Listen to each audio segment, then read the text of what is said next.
Henrique, ao doutor Marcos e à doutora Tatiana, pela presença aqui, pela participação.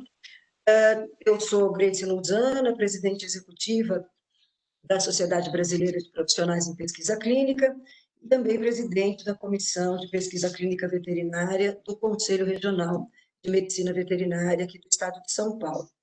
A SBPPC foi fundada em junho de 99, completou agora esse ano 21 anos, e o foco dela é trabalhar com os profissionais que atuam com a condução de pesquisa clínica, tanto no setor de saúde humana, como no setor de saúde animal.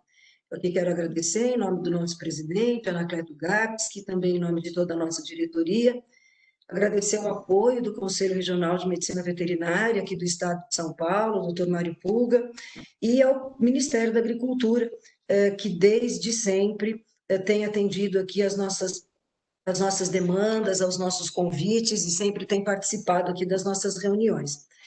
No último mês, a gente falou um pouco sobre o registro de produtos veterinários, e hoje nós vamos falar sobre boas práticas clínicas veterinárias.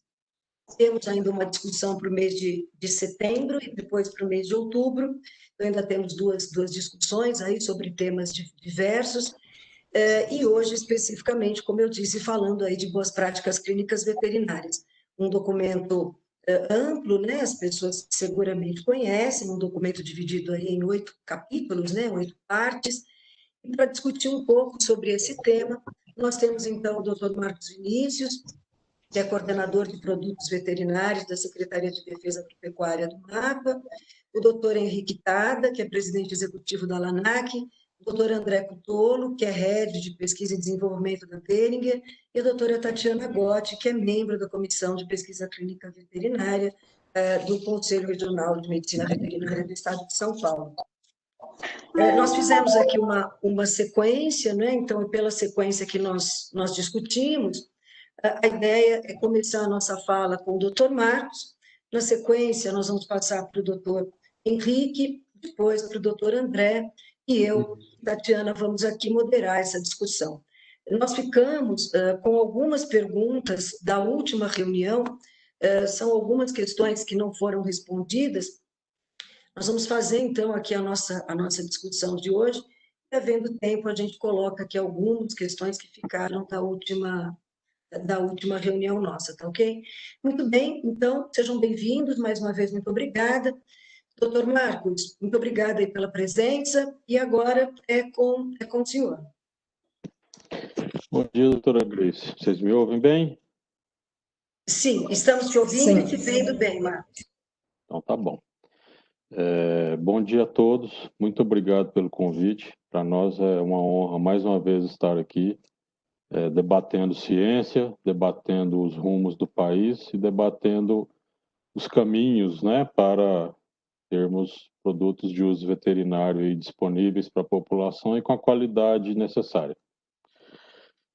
Hoje a gente não trouxe uma apresentação e o nosso objetivo aqui hoje no evento seria mais ouvir realmente do setor quais seriam os problemas com relação a guias clínicos, quais seriam os gargalos, o que o Ministério precisaria fazer para trazer mais segurança jurídica e mais orientação para o setor, né? O Ministério tem uma política até hoje de deixar com que as empresas que vão apresentar registro escolham os guias nos quais elas têm mais familiaridade e apresentem os seus relatórios de registro baseado nesses guias, né? Nós não temos um guia internalizado ainda e não publicamos nenhum regulamento nesse sentido. Uma coisa que é importante a gente já deixar claro é que um guia, quando ele é escolhido pela empresa, ele tem que ser seguido do começo ao fim. Então, não é possível um experimento científico ser feito pensando partes de um guia e partes do outro, né? Isso não teria embasamento aí dentro da ciência.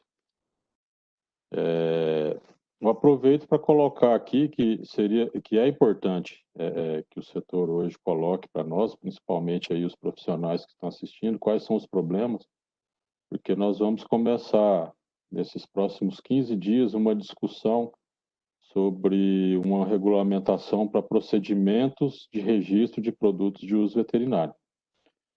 E dentro dessa discussão, a gente tem a intenção de colocar a questão do registro dos CROs, né, dos Centros de Pesquisa Clínica. Então, assim, seria muito importante para nós hoje termos alguns gargalos levantados, alguns problemas, para que a gente possa tentar trabalhar isso aí nessa regulamentação que nós vamos discutir e começar a discutir nos próximos 15 dias. Bom, eu acho que da minha parte é uma introdução muito breve, mas era isso que a gente queria colocar. Ficamos à disposição aí para perguntas, né? Desse evento, as do anterior e algum outro questionamento que possa surgir aí. A gente está aqui à disposição para tentar esclarecer e trabalhar para trazer a ciência de forma mais forte e mais contundente para a fase de registro de produtos veterinários. Obrigada, doutor Marco, e sem dúvida nenhuma, como a gente já conversou, né, o setor regulado, ele quer, obviamente, previsibilidade, ele quer clareza e transparência, né, na regulamentação. A condução de pesquisa clínica exige, sim, um protocolo muito claro, né, sem dúvida nenhuma, esse é um ponto bastante crítico, não é? O desenho dos estudos, a justificativa dos desenhos dos estudos, o local onde esse estudo vai ser conduzido, a forma de monitoramento. Então, que ótimo, né, que agora, dentro dos próximos 15 dias, né, doutor Marcos, vocês vão começar a fazer essas discussões, e eu tenho certeza que todo mundo vai poder contribuir e conte aqui com a gente também para essa discussão. Bom, nós tínhamos combinado aqui que, na sequência, nós chamaríamos o doutor Henrique Dada, que aqui representa a ALANAC. Tudo bem, doutor Henrique? Ok, bom dia a todos. É um prazer estar aqui novamente, né, num evento organizado pela SBPPC, de um tema bastante interessante e importante, que é as boas práticas clínicas, né, para a realização dos estudos para comprovação de eficácia e segurança dos produtos veterinários.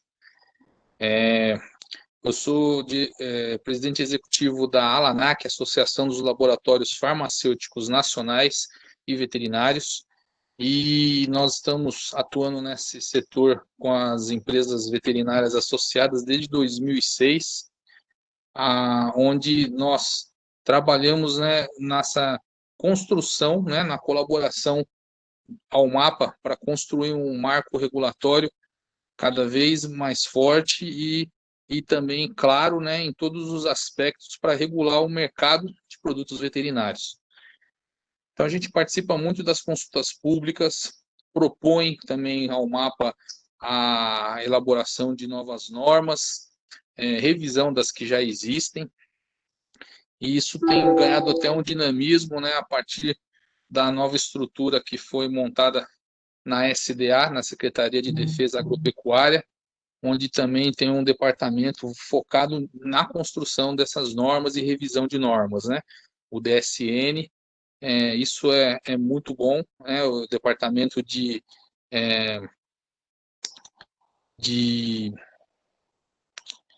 Dr. Marcos, Vinícius, me ajuda nessa parte do DSN.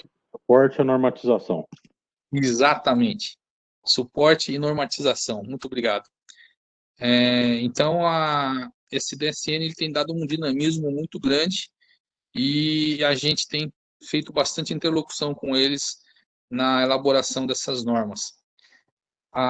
Nós queremos abordar hoje, na parte de boas práticas clínicas, né, as empresas veterinárias têm recebido muitas exigências por conta de estudos, né, de produtos que já foram realizados ao longo desse ano passado, 2017, 2018, 2016, 2015. Então, nesse período, são estudos de muitos produtos que já estão no mercado, inclusive, e, no caso, a nossa preocupação é em cima de uma regra clara, onde estabeleça, né, a oficialização do guia principal que está sendo seguido, que é o GL9, né, do VICH, a condução dos estudos para a comprovação de eficácia e segurança de produtos veterinários.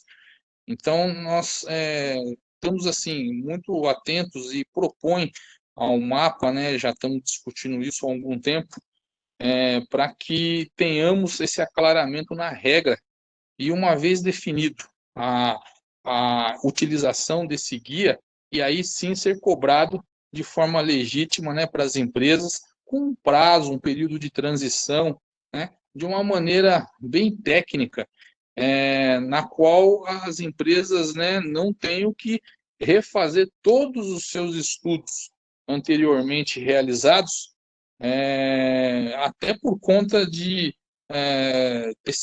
desse quadro onde as empresas estão trabalhando cada vez mais, né, em não utilizar, ou utilizar o mínimo possível, né, o uso dos animais que são necessários, né, para fazer esses estudos. Tem a questão das regras de cuidados, né, do bem-estar dos animais, tem a questão, e que isso é muito relevante também, para não desperdiçar ou abater animais de forma desnecessária, é importante analisar com bastante critério esses estudos já realizados, que são de dezenas, centenas, até milhares de estudos, né, de produtos, que muitos deles já estão no mercado, seriam invalidados nesse momento, por conta de um entendimento que começou a acontecer há pouco tempo, no fim do ano passado para cá. Então, isso é um ponto de bastante preocupação para não impactar em uma saída maciça de produtos do mercado veterinário. Isso sim seria um grande problema de abastecimento, né, do mercado veterinário, tanto para os pecuaristas como também para os donos de animais de estimação. Esse é um ponto que a gente gostaria muito de trabalhar e achar soluções, e que esse marco legal seja cada vez mais robusto, né, e claro para todos. Obrigada, Henrique. Bom, certamente a gente já tem, eu estou recebendo aqui algumas perguntas, algumas até, como eu disse, ainda da nossa discussão anterior, já tem perguntas aqui sobre esse tema atual, mas eu imagino que seja mais produtivo que a gente ouça aqui todos os nossos convidados e depois a gente abra para debate. Mas muito obrigada, Henrique. Eu entendo a sua preocupação maior, até para deixar muito claro, não seria nem daqui para frente, mas a sua grande preocupação nesse momento são com os estudos que já foram conduzidos e em que pese a gente ter, né, guias como o próprio G9 já há alguns anos, mas talvez algumas pessoas, ou por desconhecimento, ou enfim, não seguiram essas boas práticas clínicas veterinárias e agora estão sendo questionados sobre, provavelmente, as questões relacionadas aí à rastreabilidade, ou enfim. Então, a sua maior preocupação é com o que passou, né, com o efetivo dos estudos que passaram. Mas, ok, eu acho que é uma questão que tem que ser discutida mesmo. Mas vamos ouvir, então, agora, na sequência, o doutor André Cutolo. Doutor André, muito obrigada pela sua presença, e agora a fala é sua. Bom dia, pessoal. Primeiramente, quero agradecer, né, o convite da SBPPC para essa conversa, né? Acho que é um momento bem importante, único, né? A gente tem aí como palestrantes representantes da autoridade regulatória, o Dr. Marcos, né, do Ministério da Agricultura, temos também o Henrique representando o ALANAC, né? Então a gente tem aí diferentes oportunidades, diferentes visões, né? Acho que de um tema super importante, que, como o Dr. Marcos disse, tem tudo a ver com ciência, né? Então a gente está, quando está fazendo estudos clínicos, né, a gente está construindo ciência, né? Então, bom, meu nome é André Cutolo, né? Eu estou aqui representando o Sindam, também agradeço o Sindam pelo convite.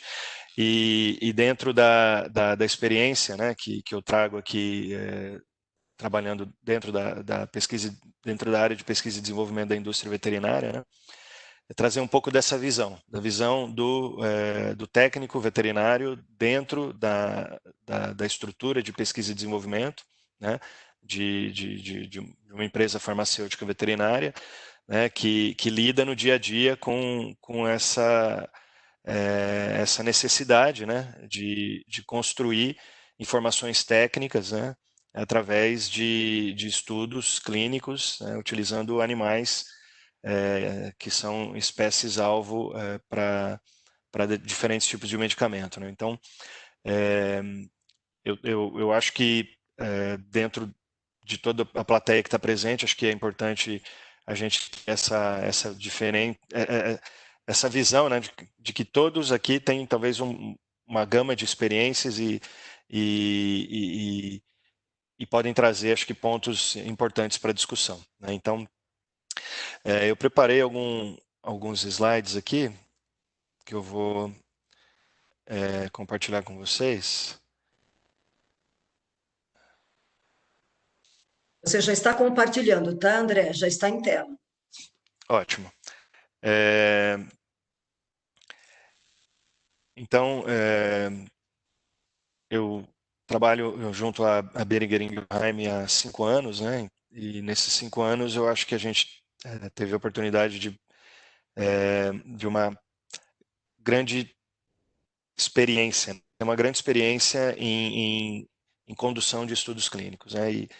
E esses estudos clínicos conduzidos sob o prisma de uma empresa multinacional, né? Que tem como princípios aí de guidance mesmo, de guideline os princípios internacionais de boas práticas, né? E o VICH GL9 acaba sendo rotina no nosso trabalho, né? Então, a gente sabe que não é um guideline obrigatório a ser seguido, né, para estudos clínicos a serem submetidos ao Ministério da Agricultura, mas a gente entende que é uma guia internacionalmente aceita, né, por Estados Unidos, Europa, Japão, e que por isso traz aí, né, um critério, né, de técnico rigoroso, né, que permite aí que se atenda, né, os princípios básicos da ciência, né, entre eles a repetibilidade, a robustez, né, e a confiabilidade nos resultados, né? Então, eu vou falar um pouco aqui do que isso implica, né, como isso repercute nos dados que são gerados. Eu não vou entrar em detalhes, a própria Grace já comentou, né, que isso rende aí pelo menos horas e horas de conversa, de treinamento, né? Os detalhes dessa guia, ela pode ser lida por todos, né? Está disponível gratuitamente na internet, né? Online. Então, não vou entrar nesses detalhes, mas eu acho que eu quero trazer para vocês um pouco da essência, né? Por que as boas práticas clínicas são importantes, né? Então, existem algumas razões aí que a gente pode elencar, né? Mas acho que o objetivo principal de um cientista, né, quando ele faz a ciência, né, é se preocupar com a falta de reprodutibilidade, ou seja, ele não pode errar, né? Então, a preocupação é diminuir a chance de errar, né? E a gente sabe que errar é humano, né? Então, a ciência é feita por pessoas. É óbvio que hoje existe um nível cada vez maior de automação, né, implicada pelo menos na medicina, dentro de provas diagnósticas, né? A gente tem telemedicina, a gente vive hoje num cenário de Covid, onde até os estudos clínicos foram impactados, muitos trazendo aí atraso na sua execução, mas também trazendo desafios, né, para a execução de algumas atividades, por exemplo, as monitorias, né? Hoje é possível, né, em alguns casos, se realizar uma monitoria, que é uma das partes específicas, né, dentro das atividades elencadas na guia de boas práticas clínicas, a monitoria sendo feita de forma remota. Então, algumas evoluções aí em função dessa crise sanitária que o mundo vem enfrentando, tem trazido também oportunidades de melhoria e evolução, né? Então, acho que é importante a gente ter isso em mente, pessoal. Hoje, a ciência, ela tem que ser cada vez mais produtiva. Então, a gente busca aí não errar. Então, fazer ciência é buscar informações corretas, robustas, reprodutíveis, e que sejam o retrato real da realidade. Aqui, para vocês terem uma ideia, pessoal, como isso é importante. Então, quando a gente fala de boas práticas clínicas, a gente está buscando uma padronização, buscando repetibilidade, buscando, como eu já disse, acertar de cara. Então, só para vocês terem uma ideia, existem vários trabalhos aí que falam sobre esse tema. Então, como que você, baseado em publicações existentes hoje na literatura, quão confiáveis são essas informações. Então, tem alguns estudos mostrando que, pelo menos no caso aqui de pesquisa e desenvolvimento de farmacêuticos, que nesse caso, que estou mencionando para vocês, buscando novos receptores de celulares para drogas, e aqui a gente consegue observar, pessoal, que de 65 estudos, vocês veem esse gráfico aqui, de pizza à direita, esse grupo de pesquisadores, eles fizeram uma revisão bibliográfica, e conversaram com líderes aí de projetos de pesquisa, e de 67 projetos que eles avaliaram, mais da metade desses projetos, 65% deles, continham inconsistências. Eles não eram passíveis de serem reprodutíveis. Eles não conseguiam ser repetidos e terem os mesmos resultados. Esse grupo de pesquisadores refez esses testes. Então, dentro do que é publicado, dentro do que é considerado ciência, que está em revistas, às vezes, de alto impacto, já existe o fator do erro implícito. Esse erro, ele vem de diferentes formas, ele pode estar na forma de uma análise estatística incorreta, de um N amostral insuficiente, até resultados falsos. E tudo isso, por trás, vem uma grande competição de diferentes centros de pesquisa querendo publicar primeiro, querendo publicar dados mais importantes, e essa pressão acaba levando muitas vezes também ao erro. E um outro fato importante que esses pesquisadores disseram, mencionaram, que as revistas científicas, os pesquisadores, eles tendem a publicar apenas os resultados excelentes, os resultados melhores. Então, os resultados negativos, eles não são publicados. E isso cria um viés na literatura científica, dentro da comunidade científica. Então, muitas vezes, erros que já foram cometidos, eles não são divulgados e isso leva a que pesquisas sejam novamente feitas e, de novo, haja perda de recursos.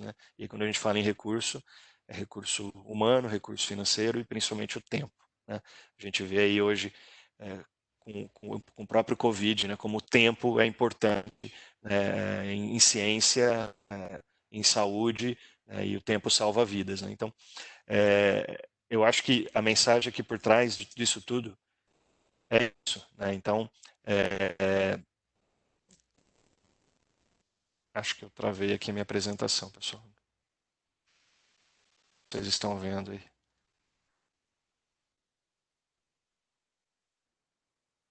Não, se você está tentando ir para frente, André, não foi. A gente continua naquele gráfico. Pronto. Então, a grande preocupação em ciência é essa, evitar o erro. Então, acho que todo o arcabouço regulatório que existe hoje nos diferentes países, e aí a gente menciona principalmente os líderes, que no caso aqui do VICH, são os responsáveis por organizar todo esse grupo de harmonização, tudo isso embasa o trabalho de milhares, milhões de pesquisadores no mundo para que a ciência seja feita da melhor maneira possível, evitando o erro. E óbvio, a gente vê, né, claramente que existe uma evolução ao longo do tempo com relação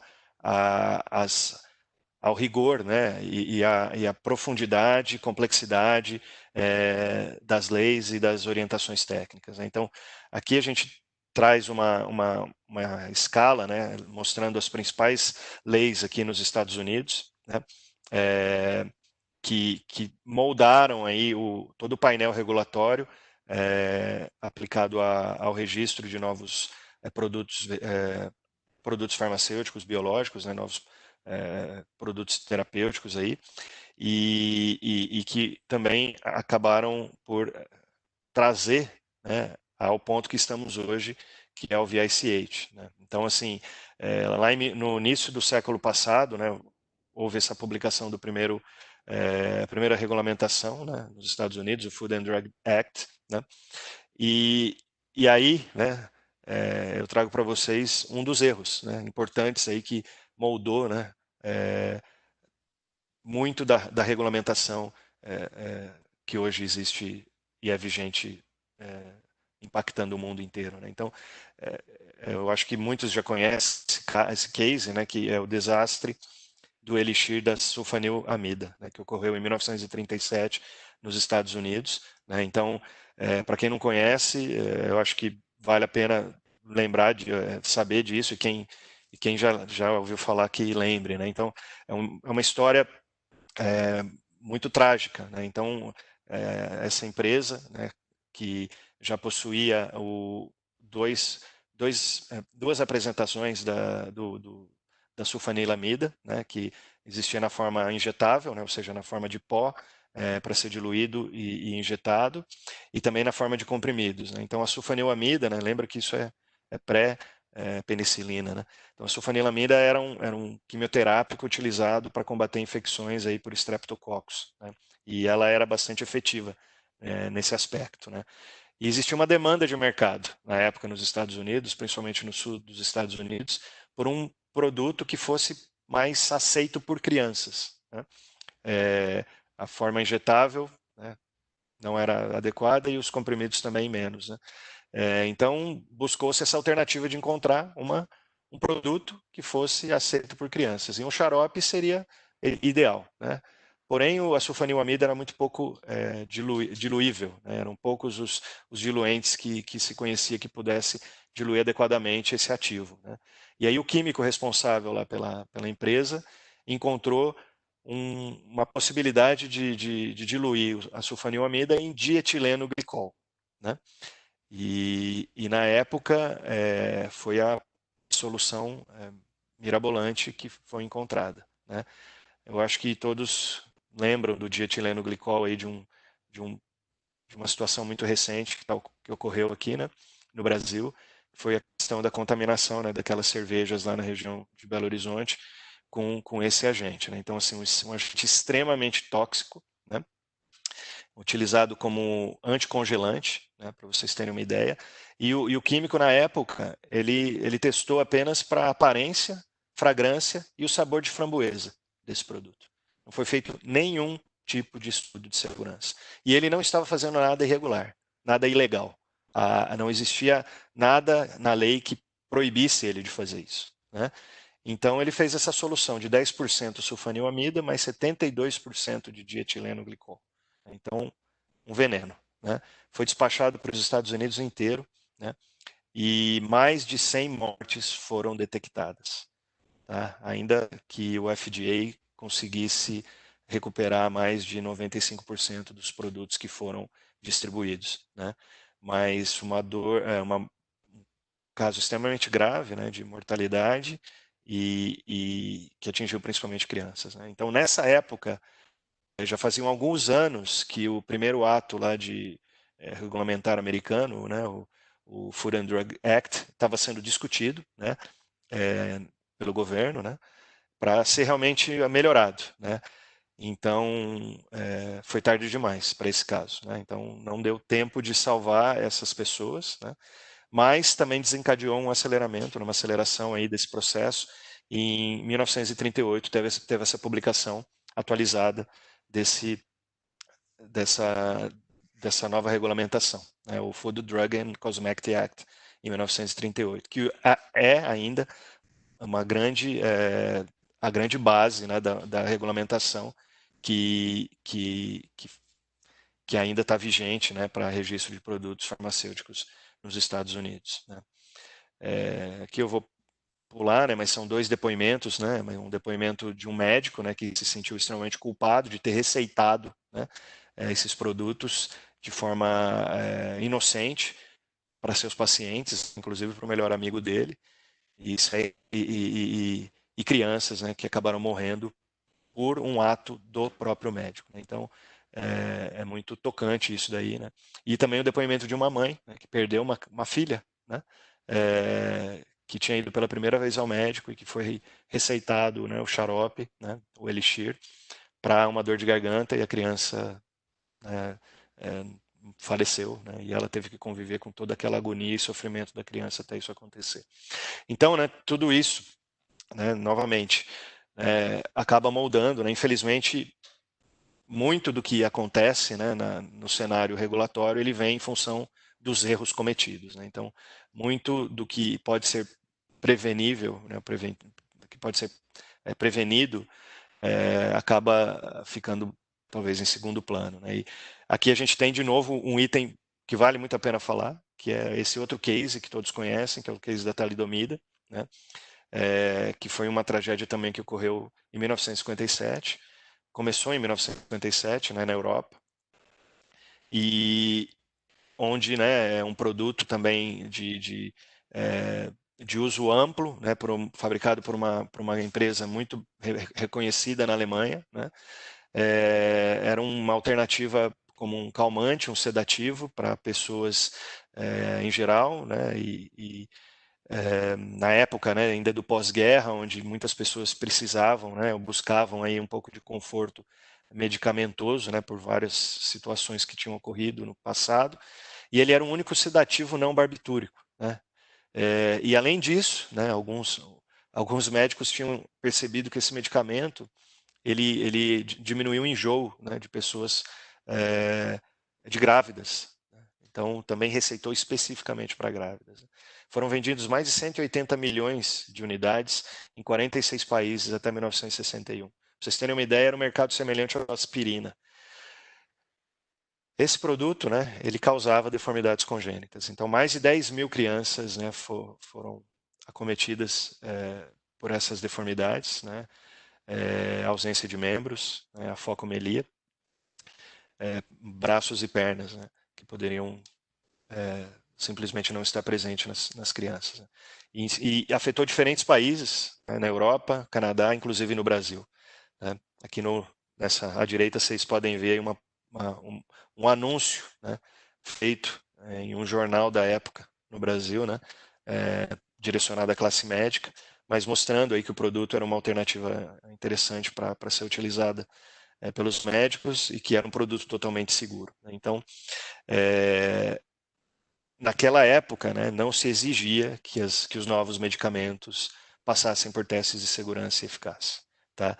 E pelo fato dos Estados Unidos terem passado pela tragédia da sulfanilamida e por terem aquele ato, né, regulamentar presente, uma das auditoras do FDA na época, ela barrou, né, o produto e não registrou ele nos Estados Unidos, né, porque ela percebeu que existiam dados insuficientes de segurança e eficácia e que havia falta de dados relativo à passagem da droga para a placenta. Então, ela foi considerada, na época, pelo presidente Kennedy, em 1962, como uma heroína, né?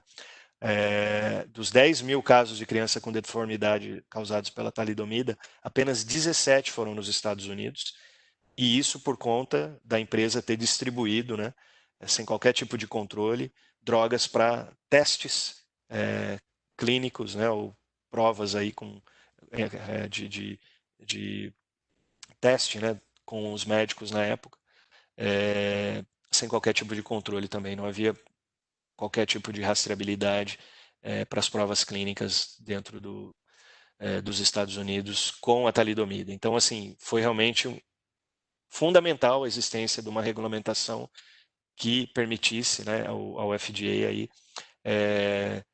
ter, apesar da pressão, né, das empresas, né, que tinham interesse, até da própria supervisão do FDA em registrar essa droga, o FDA foi capaz de segurar e realmente foi super importante isso para salvar vidas nos Estados Unidos, né? E logo na sequência, né, então teve aí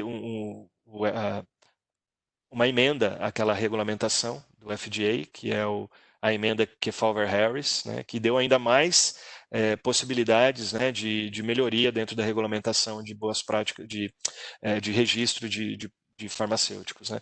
E, dentre eles, né, acho que vale a pena destacar, a obrigatoriedade dos fabricantes em provar que as drogas eram efetivas e seguras antes de atingirem o mercado, né. Existia na época a possibilidade de você, da empresa, distribuir esses novos medicamentos sem ter essa comprovação, né. E também permitiu que o FDA, né, obrigasse, né, as boas práticas de fabricação junto aos fabricantes, né, de medicamentos. Então, é só 2 exemplos importantes, pessoal, para primeiro, mostrar como se erra em ciência, né, e como é importante a gente ter ferramentas regulatórias, ferramentas de boas práticas, ferramentas de rotina, para que se tenha realmente o cuidado adequado para se gerar uma informação científica de qualidade, confiável, robusta, reprodutível, né? Então, as boas práticas clínicas, elas estão totalmente alinhadas com esse objetivo, né? E eu acho assim, tendo a experiência que felizmente eu tive, passando também pela academia, né, e vendo aquela informação que eu divulguei com vocês, para vocês, a questão da dificuldade em se reproduzir estudos já publicados, às vezes até um nível de 50% de falha nessas tentativas de reproduzir esses dados. Essas boas práticas clínicas, né, ou boas práticas científicas, né, elas têm que também, idealmente, deveriam estar presentes nas universidades, nas bancadas, nas pesquisas do dia a dia de cada cientista no Brasil e no mundo, né? Então, assim, isso é uma atitude, né? Uma iniciativa que só traz benefícios, né? E com certeza, né, em tempos onde a ciência está novamente aparecendo como fundamental na vida do dia a dia das pessoas, infelizmente também por um problema, né, por uma falha aí, de contenção em algum momento da dispersão de um vírus que hoje está espalhado em todo o planeta, né? Eu acho que é um momento, né, que cada pesquisador possa refletir e realmente olhar para seu grupo de pesquisa e ver como pode, né, instituir melhorias, né, para que as informações que forem geradas realmente sejam as informações mais corretas, mais fidedignas da realidade possível, né. Eu acho que para esse momento da conversa, Grace, acho que seria isso que eu teria aí para colocar, né? Acho que essa seria a minha mensagem. Obrigada, André. E realmente me parece, né, quando você coloca esse seu histórico, e a gente está aqui pensando, né, no início da criação de FDA, a gente está aqui nos anos de 1906, a gente poderia até voltar e a gente poderia citar outros tantos casos, né, de atrocidades aí na área de saúde humana, que certamente voltam aqui para a nossa área, né, André, para mostrar que não dá mais para a gente errar, né? Quando a gente pensa agora na pesquisa clínica veterinária, com histórias assim tão sérias, né, tão importantes, pensando aqui na questão de saúde única, é difícil imaginar que hoje alguém ainda não vai ser favorável a você ter regras de boas práticas, né? E aqui eu estou falando de boas práticas até de uma forma mais geral, né? Porque eu não consigo ter só boa prática clínica, porque, como você disse, por que um dado não é reproduzido? Por que eu não consigo reproduzir? Porque, de repente, né, André, eu não sei exatamente o treinamento que aquela equipe teve, se a equipe se manteve uniforme e treinada em todos os procedimentos do projeto, do começo ao final do estudo, se os equipamentos utilizados são calibrados, se existem planos de manutenção, coleta de material biológico, isso é um problema importante, como é que é feita essa coleta, como é feito o transporte desse material biológico, a relação de animais, né? Quando a gente pensa, bom, nós estamos usando os animais, mas quais são esses animais? Como eles foram selecionados? Quais são os critérios de inclusão? Eventos adversos. Não é possível, né, André? Você trabalha com isso há muito tempo. É impossível você conduzir um ensaio clínico que não tenha um evento adverso ao longo do estudo inteiro. Isso não existe. Né? Quer dizer, se você disser que você não teve absolutamente nenhum tipo de intercorrência com relação ao uso dos animais, ao manejo, e com tantas outras questões, um desvio de uma temperatura, é quase que impraticável, né? Aliás, é o que a gente vê quando a gente faz auditoria, documentos assim perfeitos, né? Tudo é perfeito, está tudo maravilhoso. Então, diante da história, né, que você levantou, e é bom mesmo a gente recordar essas questões, falar em boas práticas clínicas, falar em boas práticas de laboratório, boas práticas de transporte, boas práticas de distribuição, de armazenamento, como é que é feito esse produto, né, com o qual a gente está estudando, parece um caminho meio sem volta, né? Quer dizer, não dá para imaginar que nós vamos hoje, né, em 2020, pensar que é possível, é factível fazer um estudo sem que a gente tenha uma boa justificativa para o desenho, e é exatamente indo de encontro ao que o Henrique falou. Quer dizer, a gente precisa mesmo fazer o melhor uso dos animais com os quais nós estamos estudando, não é? Quer dizer, já que nós vamos ter, em algumas situações, infelizmente, que eutanasiar esses animais, que a gente realmente faça todos os esforços para que a gente não tenha que repetir,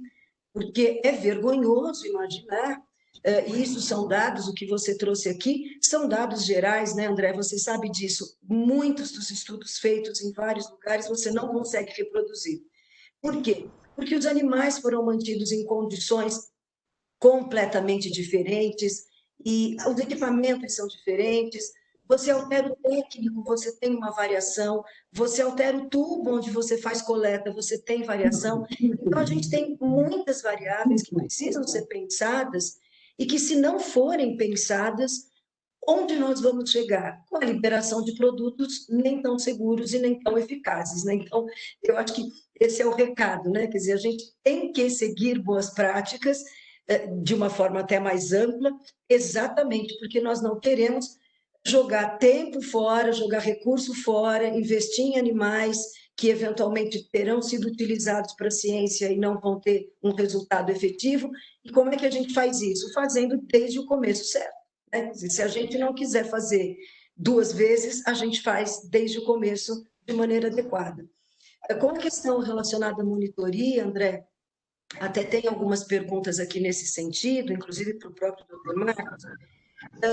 Nós temos vários tipos de monitoria, não me parece razoável imaginar que um patrocinador conduza um estudo sem que ele tenha planos de monitoramento para esse projeto, né? Quer dizer, independente disso estar previsto no VICH, no G9, mas essa é uma das coisas que me parece muito óbvia, né? Quer dizer, você faz um estudo, o projeto é seu, né? O projeto é da sua empresa, você é o patrocinador, e você não pode simplesmente transferir tudo isso para o local de condução do projeto sem que você assuma as responsabilidades. Aliás, isso é muito claro, né, nos guias de boas práticas. Você pode, sim, contratar terceiros, mas você continua sendo responsável por aquilo que ocorre naquele lugar. Então, a monitoria, os planos de monitoramento, eles são inevitáveis. E, nesse sentido, doutor Marcos, vem até uma das perguntas já, qual seria a visão do mapa sobre monitoramento remoto? Né? Que existe monitoramento, acho que não dá muito para discutir, né? Mas no atual momento, existe a possibilidade de monitoramento remoto. Isso seria factível na visão do mapa, doutor Marcos?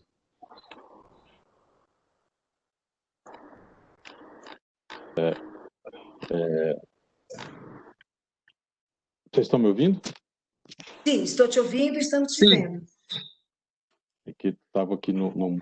Muito boa pergunta, sabe? Assim, o MAPA está muito preocupado com essa questão aí dos monitoramentos remotos, né? E em função aí da pandemia, porque assim, a vida tem que continuar, né? Então a gente tem que, de alguma forma, aí, deixar os estudos acontecerem.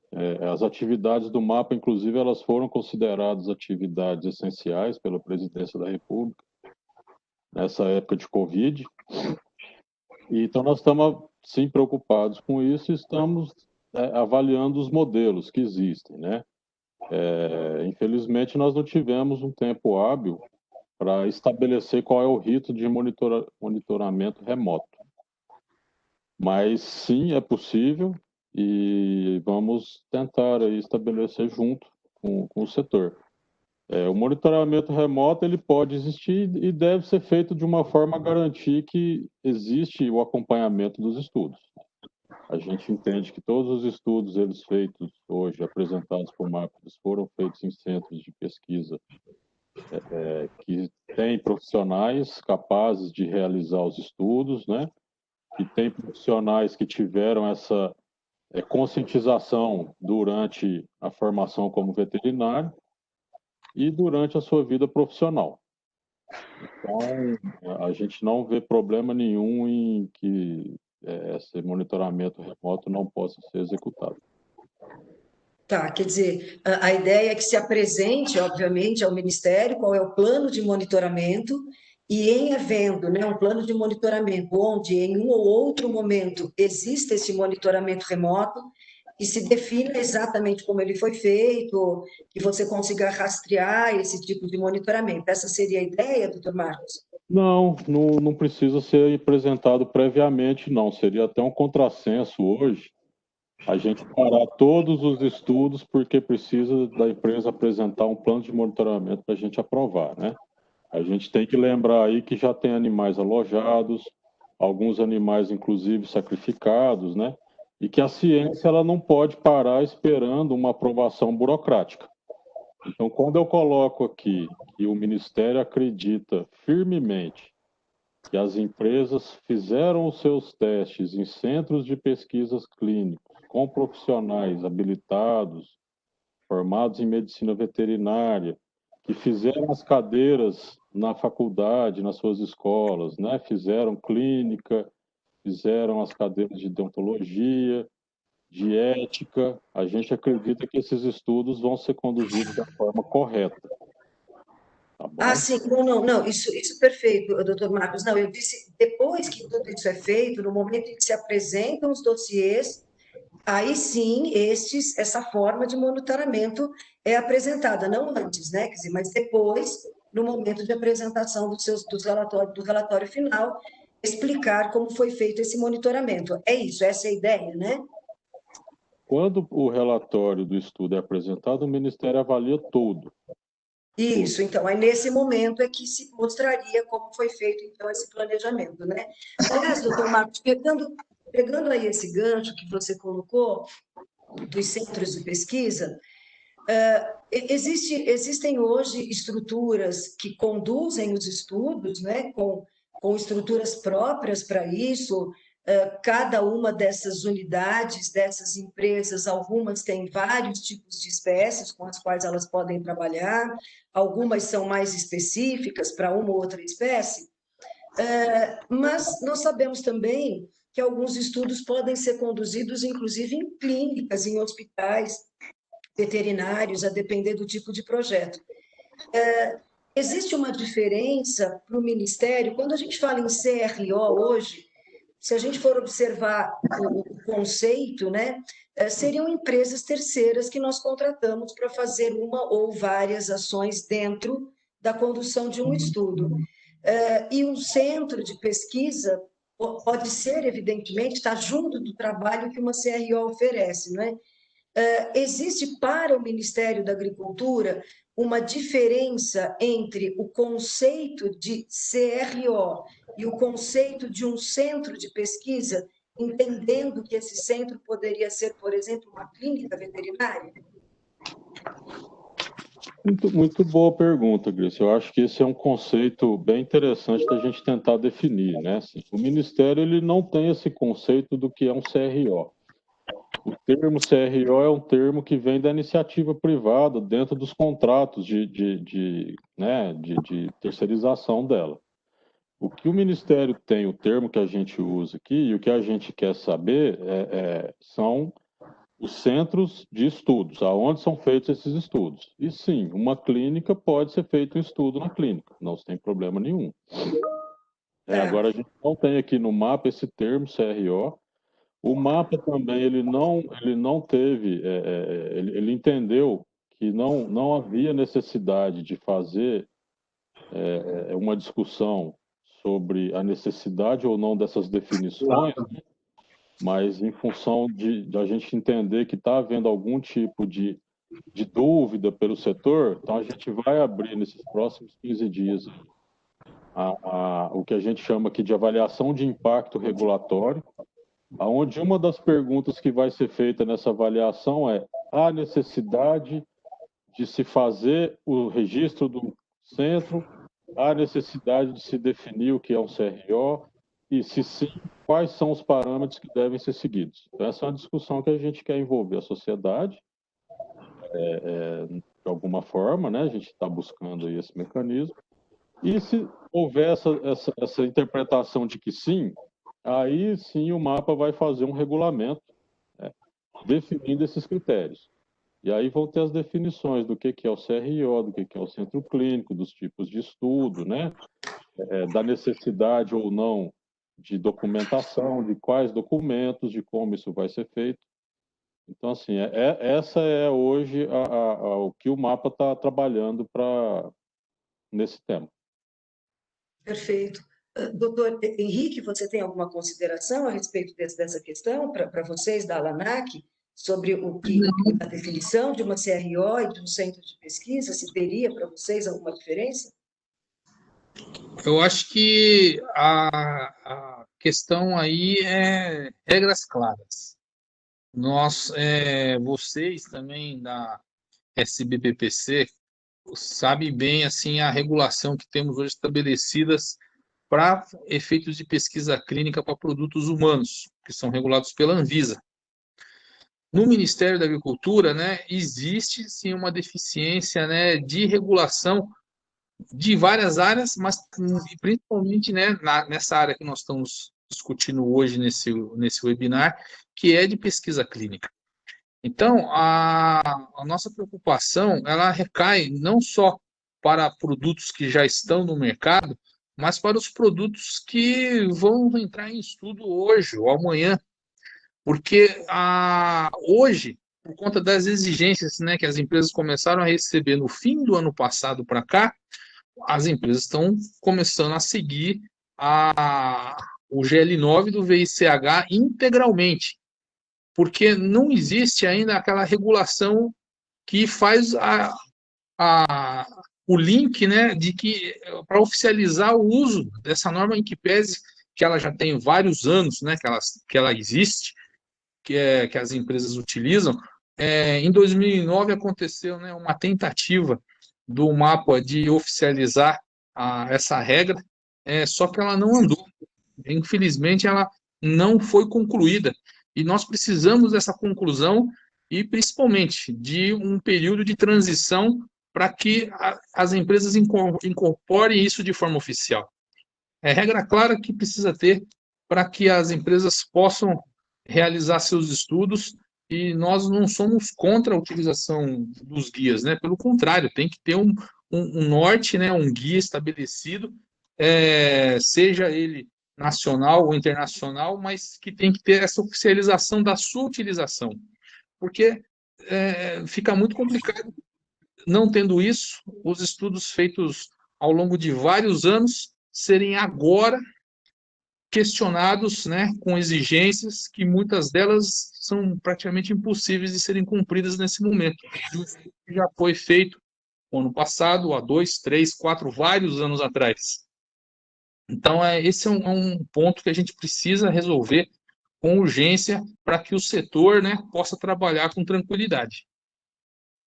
Obrigada, doutor Henrique. Doutor André, você tem alguma consideração com relação a essa questão relacionada a centro de pesquisa? Tem até aqui uma outra pergunta, né, complementando aqui o que a gente discutiu, se haveria até alguma maneira, no momento de avaliar os resultados das pesquisas, se o Ministério da Agricultura leva em conta, né, o local onde esse estudo foi conduzido.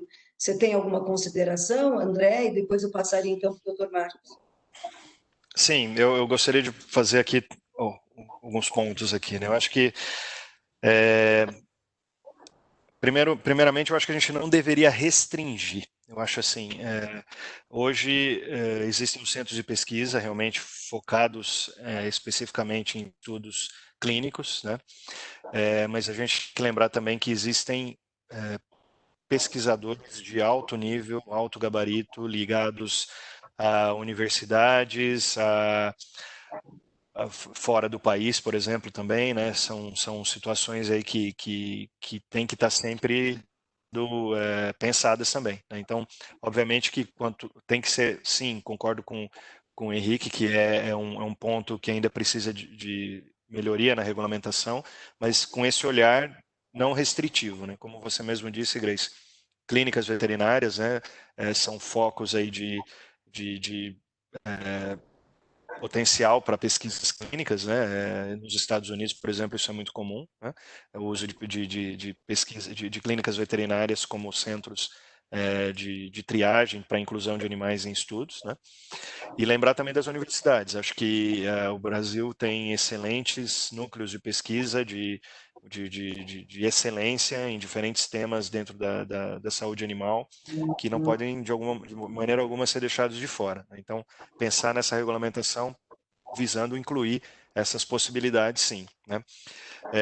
E assim, um ponto que eu acho importante, né? Acho que até mais do que talvez pensar em regulamentação de CROs, eu acho que vale, né? E é um ponto crítico muito importante, que é o papel da auditoria dos estudos durante a execução dos mesmos. Então, assim, a gente sabe que nos Estados Unidos, na Europa, no Japão, até na Austrália, a autoridade regulatória tem esse papel ativo durante os estudos, né? Então, assim, é um peso bem importante, né? Na garantia da qualidade, né? Da confiabilidade daqueles resultados que estão sendo gerados, né? Então, sei que o mapa tem essa possibilidade, né? Está dentro das atribuições do mapa, mas infelizmente hoje a gente não vê isso acontecendo, né? E até pensando nessa questão, né, dessa maior proximidade, né, com o mapa, né? Acho que o que a gente vê em outros países, né, como já foi mencionado, né, a Boas Práticas Clínicas ela visa um planejamento adequado, né, da melhor maneira possível de uma execução de um estudo clínico, né?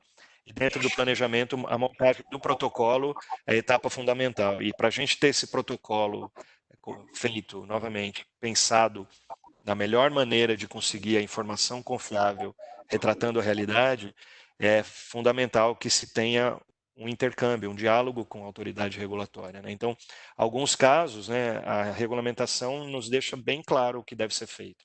A gente tem hoje para antiparasitários voltados principalmente para grandes animais, a parte de antimicrobianos, ela nos dá bastante clareza em como executar esses estudos. Mas quando a gente passa, por exemplo, para pequenos animais, cães e gatos, né, já muito espaço para melhoria, né? Então, ter esse alinhamento desde o começo do planejamento do estudo, discussões abertas, técnicas, dando possibilidade realmente da gente conseguir facilitar a vida de todo mundo, né? Para a empresa que pode evitar repetir estudos desnecessários, para o mapa que não precisaria esticar de forma desnecessária algo que já teria sido combinado previamente. Então, assim, é algo que a gente enxerga como uma possibilidade, é algo que já é feito, né, nos Estados Unidos, pelo FDA, pelo USDA, na Europa, na própria Austrália. Então, assim, é uma iniciativa e parte, né, da rotina de trabalho dentro de pesquisa clínica, né, para registro de novos produtos. Você tem toda a razão, né, André? A gente não pode generalizar, a gente precisa, assim, de uma regra muito clara, não é?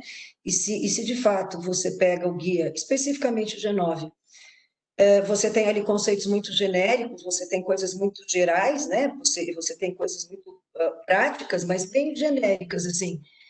E o que a gente não pode também é imaginar que as pessoas vão fazer interpretações completamente distintas, né? Quer dizer, não dá para ter um monte de gente fazendo interpretação daquilo, né? As regras devem ser claras, ou seja, você falou de uma autoridade regulatória fazer inspeção e, e eventualmente os próprios patrocinadores solicitarem auditorias independentes ou não. Então, o processo de inspeção é importante, extremamente importante, e deve ser provavelmente um tema de discussão, né? A gente vai ouvir o doutor Marcos, mas deve ser um tema de discussão. Claro que isso implica você ter fiscal em número suficiente, eles serem treinados, porque também você precisa de pessoas que saibam o que procurar, né? Saibam como fazer essas inspeções, mas concordo plenamente, nós temos que entender com clareza que a condução de pesquisa clínica veterinária no Brasil pode se dar em muitos espaços, né? Ela pode se dar na academia, ela pode se dar em hospital veterinário, ela pode se dar em clínica, ela pode ser feita em locais que foram criados especificamente para isso, né? Sem dúvida nenhuma, mas que todo mundo cumpra uma regra que seja uniforme, né? Para todo mundo, que todo mundo saiba, como o Marcos bem disse, seja lá onde for conduzido, que o patrocinador tenha feito uma avaliação, tenha feito um critério de qualificação e de seleção, e que as equipes treinadas conduzam um protocolo de acordo com o que está previsto. Aparentemente é uma coisa muito simples, né? Você relata tudo o que aconteceu, você faz um relatório, você explica como foi o seu processo de monitoramento, se houve alguma auditoria, e, evidentemente, você cria ali procedimentos, né?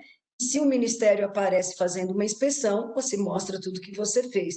E vale sempre lembrar, não é, do papel extremamente relevante do RT, que com certeza tem que existir em cada uma dessas instalações, né?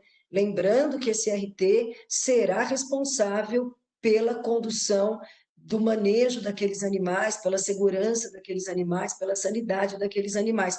Então, a importância até dos conselhos estarem envolvidos nisso também, né? Quer dizer, o conselho tem que entender que quando ele cadastra e registra um RT dentro de uma empresa dessas, esse RT minimamente tem que ter um conhecimento sobre o tema, não é? Doutor Marcos, com relação à questão de inspeção, existe uma previsão específica para isso?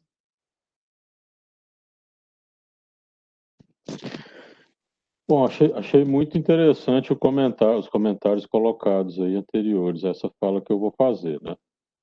É importante colocar que o MAPA tem feito essas auditorias de uma forma documental, principalmente, e se não tivesse feito, a gente não estaria aqui tendo esse debate, alguns representantes de empresas pedindo para ter uma regra clara, porque tem pedidos de registro que estão sendo indeferidos, né, de multinacionais, de empresas nacionais, locais, enfim. Então, assim, o MAPA tem trabalhado de uma forma a avaliar assim, os estudos, os centros. É lógico que a gente trabalha também tendo em mente a boa-fé das empresas, né, e dos profissionais envolvidos. A questão do RT, para mim, ela é primordial.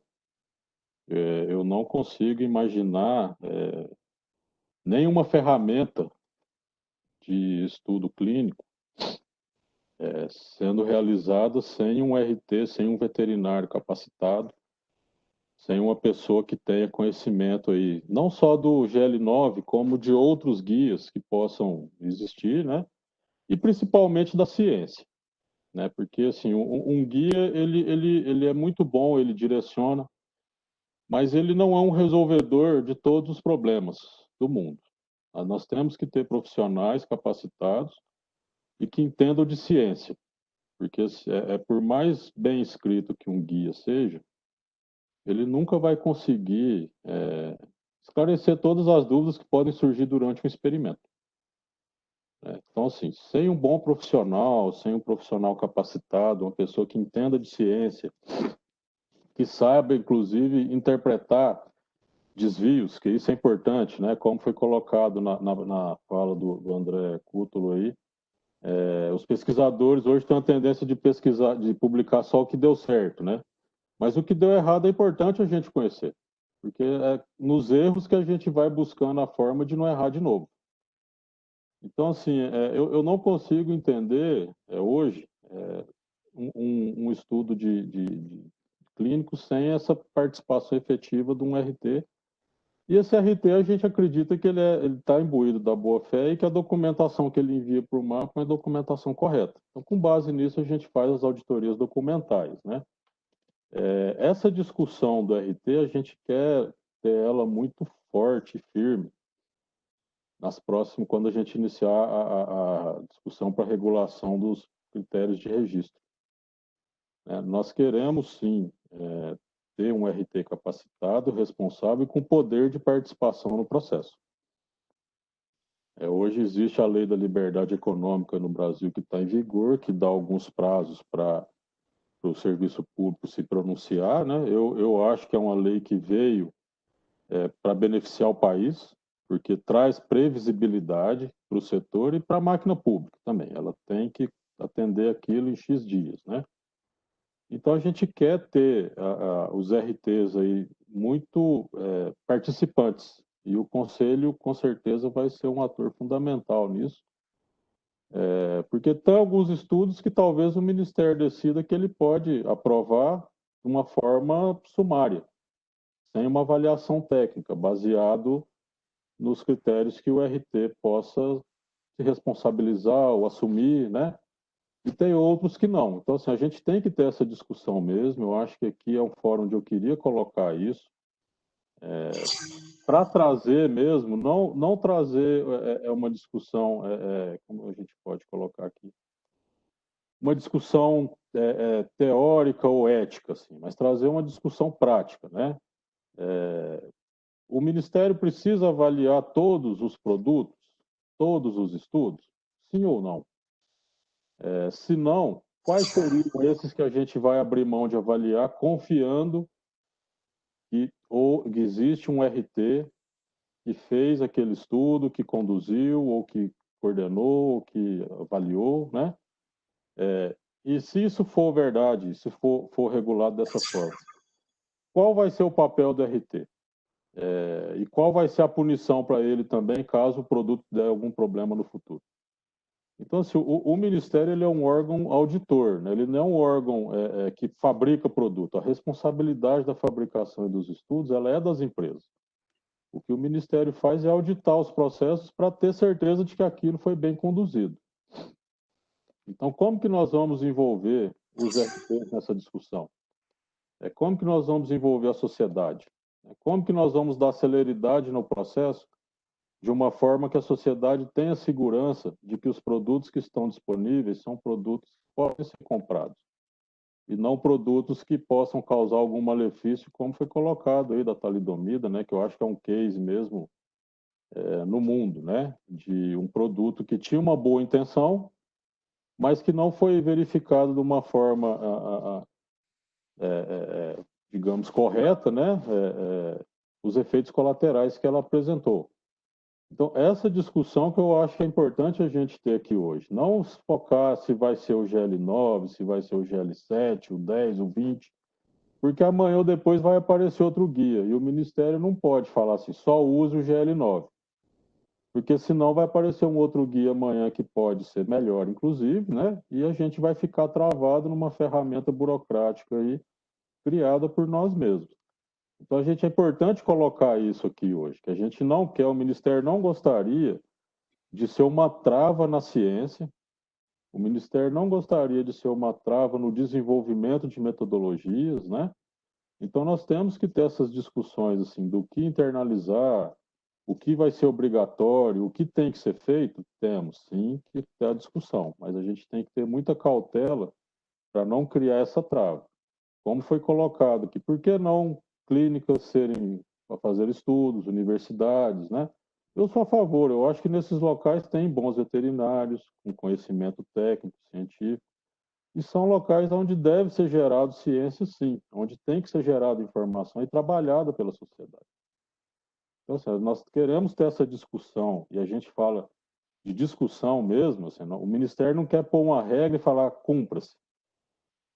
O Ministério da Agricultura hoje ele quer ter uma discussão com a sociedade, uma discussão com base em ciência, em técnica, né?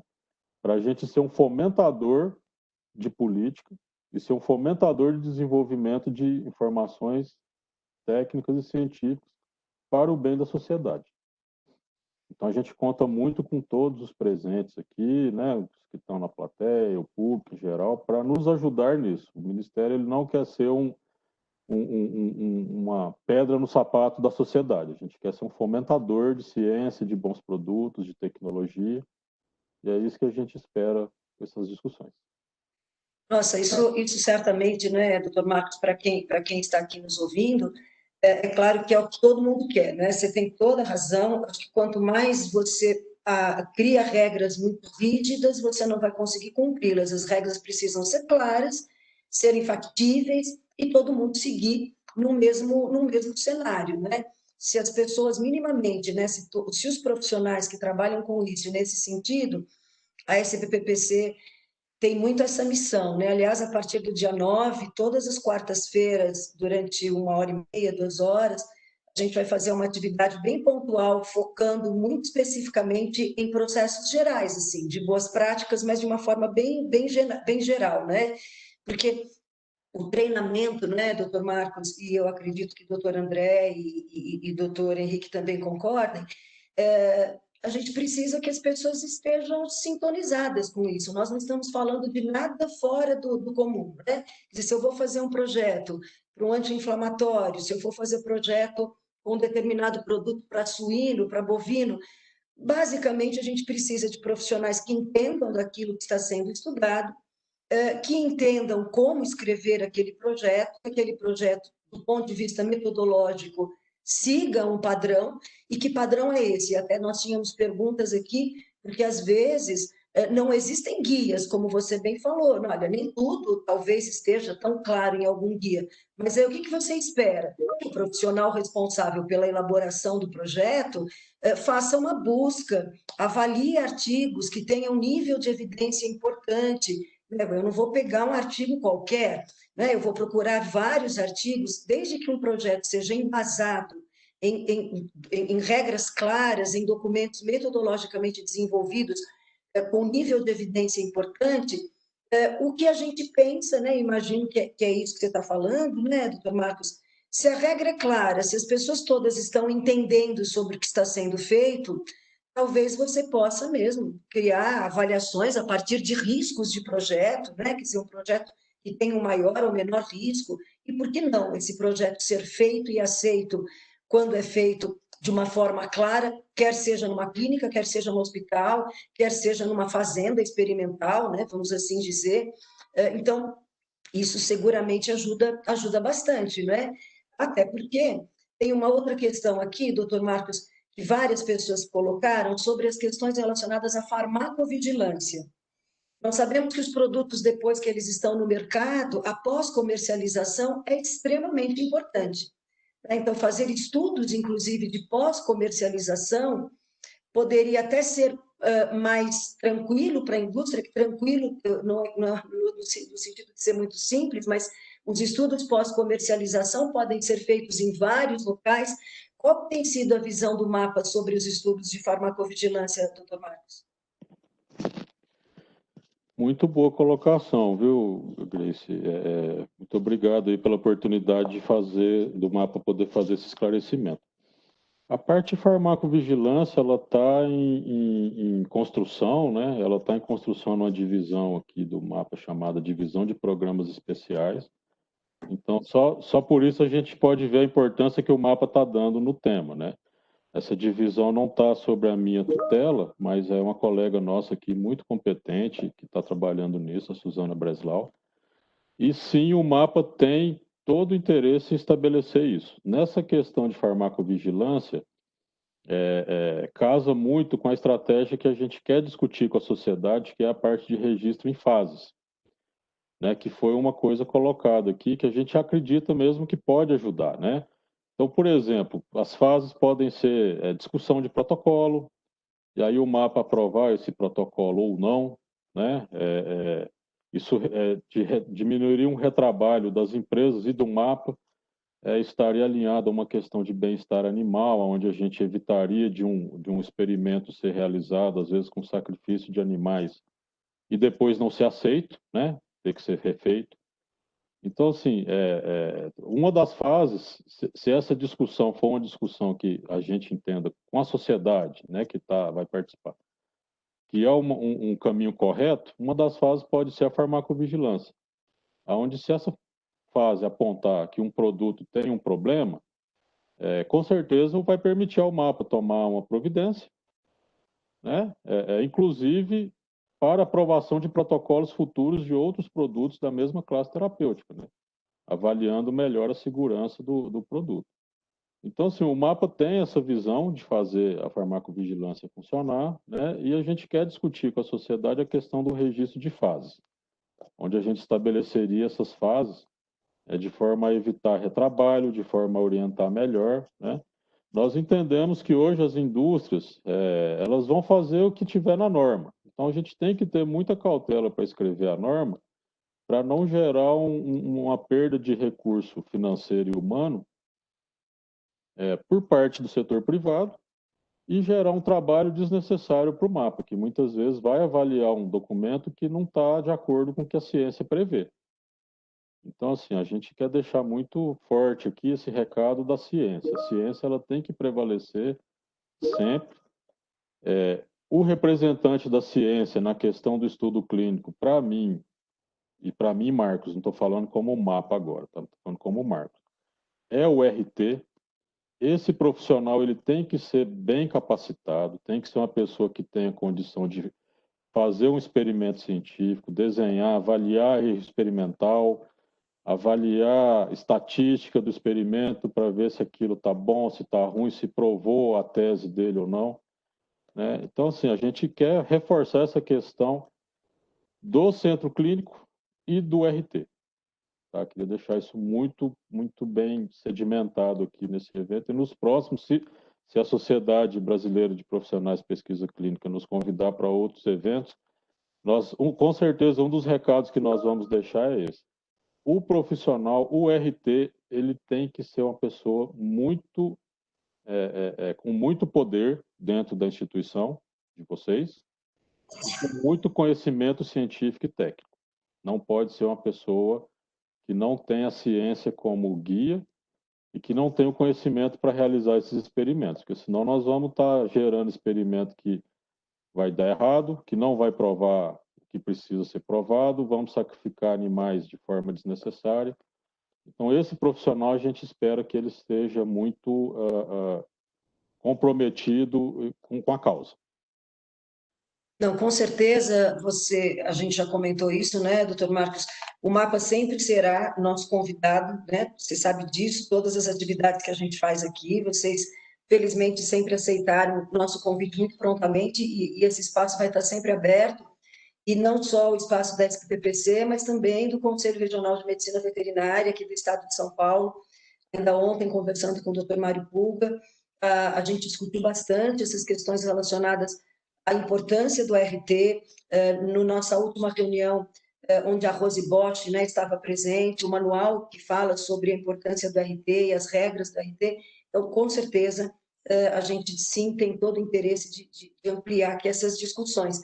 A gente tem aqui algumas coisas, doutor Marcos, relacionadas à Conceia e Ministério da Agricultura.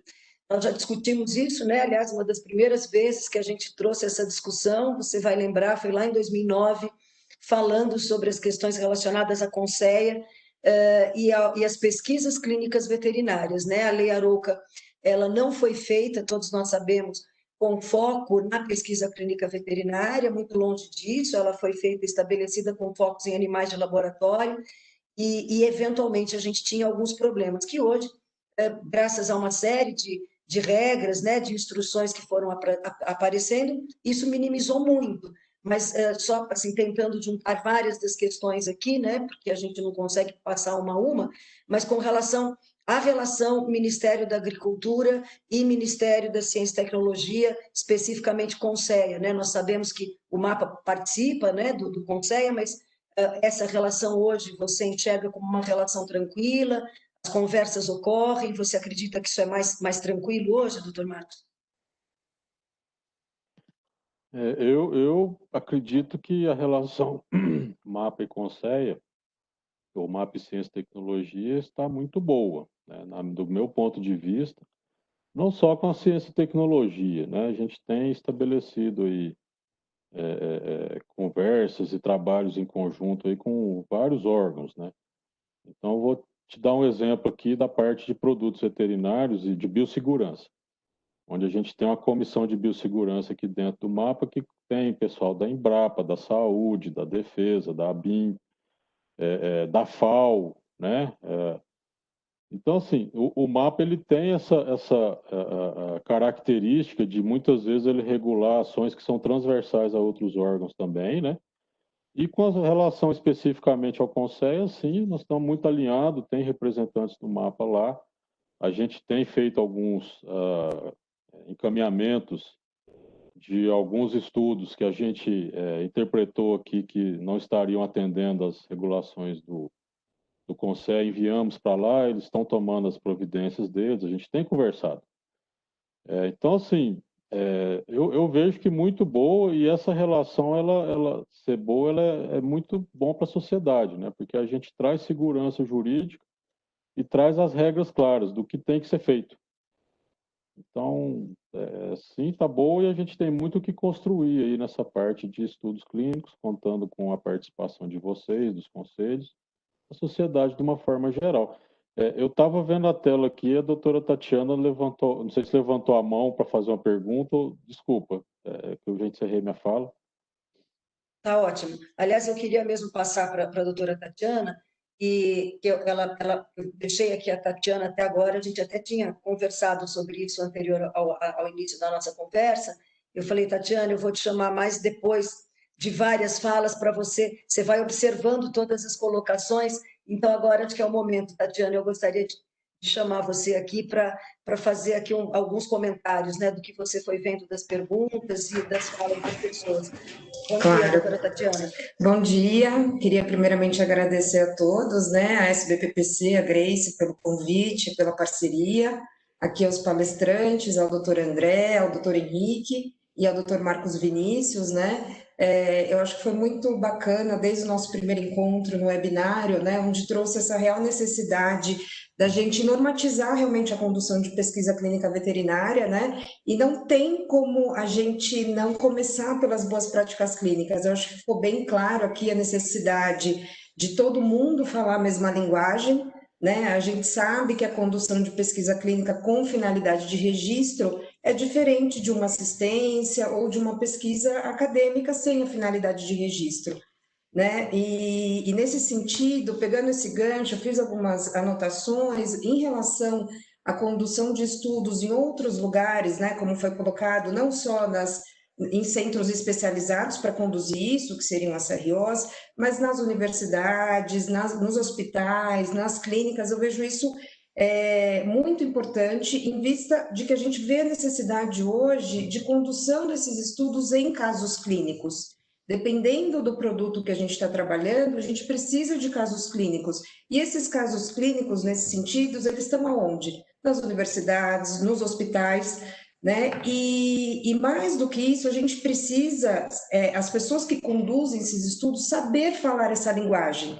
Então, uma vez que a gente entra na universidade, eu vejo isso como uma oportunidade para a própria universidade em capacitar os seus alunos em conduzir ensaios clínicos, saberem essa linguagem, né? Uma vez que chega um patrocinador, o investigador, quando ele está de frente de uma pesquisa clínica, ele já sabe a linguagem própria. Então, ele sabe que prazos são outros, que tudo tem que ser documentado, que a rastreabilidade, a acurácia dos dados, os arquivos, arquivamento, arquivo do investigador, os processos de monitoria. Então, eu acho que a gente está numa fase muito importante de amadurecimento dessa linguagem. Eu vejo até como uma oportunidade de muitos jovens, assim, gente entrar nessa área, né, a gente capacitar cada vez mais.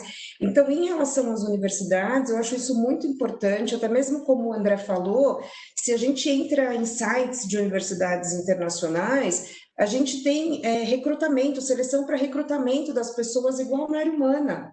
Né? Então, lá tem expostos todos os ensaios clínicos que são realizados, e as pessoas podem, existem as estratégias de recrutamento, e as pessoas podem ir lá para levar o seu animal. Né? E o investigador, ele tem que saber essa linguagem do termo de consentimento. Então, acho sim muito importante a gente olhar para isso, dessa condução dos estudos, principalmente dessa demanda de caso clínico. Né? A gente tem coisas que a gente tem que ver na doença.